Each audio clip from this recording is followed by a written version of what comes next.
Bobo TV. Mwiriwe, nanone aracyari Isa. Ndagira ngo ngushimire wowe ukomeje guterana natwe intambwe mu biganiro biri imbere ndetse n'ibyabanje guhita.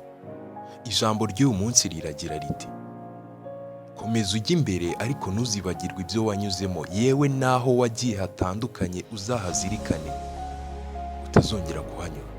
Ndetse n'ibyo wakoze bikanga byose uzabizirikane, bizagufasha kukwereka inzira abawe n'abazagukomokaho bazanyuramo.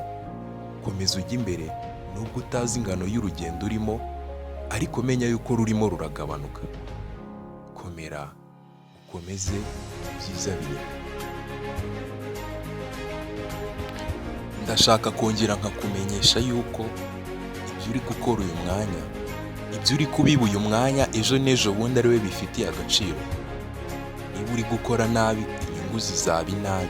Niba uri gukora neza kandi inyungu zizaba kwishima.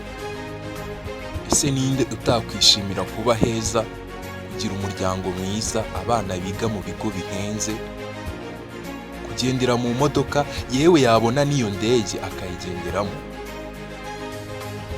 Ariko bisa nkaho tutabikwiye. Bimeze nkaho umwanya munini cyane tuwumara dutekereza ku bandi, ku byo bagezeho, ariko ntidutekereze ibyacu ko tuzabigeraho. Ibi biterwa n'iki? Ntacyo. Mbona yuko nta kibitera usibye gutinda ku bandi, nyamara uwo mwanya tubatindaho twakawufashe turema ibizadutunga, ibitubeshaho, kubera ko nufata umwanya uri kubatekereza, bazaba bagana imbere, bazaba bakikurusha, yewe bazaba bagifite ijambo kuri wowe. Ariko se nubareka bagakora nawe ugakora, kubera icyo utabatanga imbere? Ariko sinumva n'impamvu yo guhangana, kubera ko buri muntu afite ibyo akora n'icyo abikuramo. Menya yuko guhangana nta cyiza. Guhangana kwiza ni ugushyira hamwe, kumva yuko ibyo udafite utabifite, kandi ibyo bafite babifite. Hari ibyo ubarusha, hari ibyo bakurusha. Shyira umwanya mu gutekereza ibigufitiye akamaro, apana ibifitiye abandi akamaro. Muri make, nakongera nkakubwira ni: ntukareke gukorera ahazaza hawe n'umunsi n'umwe, kabone n'ubwo waba uri wenyine. Kandi ntukambwire ngo wabuze aho ukorera, wabuze akazi, kuko aho waba umbeshye cyane.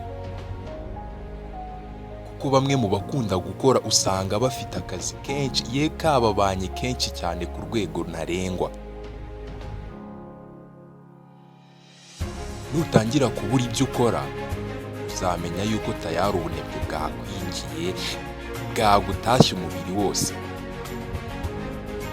Cyari ku hazaza hawe. Mbere ya byose banza utekereza ahazaza hawe, urebe ko ibyo urimo biri kukuganisha heza, reka ahazaza hawe hazayobora ibikorwa byawe. Ibyo ukora uyu munsi bigutera ishema. Komera, ibyiza biri imbere. Komera kandi ukomeze, uzirikanire ijambo. Umwanya wose ufata utekereza ku bandi, baracyagusiga, yewe bageze no kure cyane. Ariko nubihagarika uyu munsi, ibihembo biri imbere. Ni wowe wikorera, nturi gukorera abandi. Urakoze.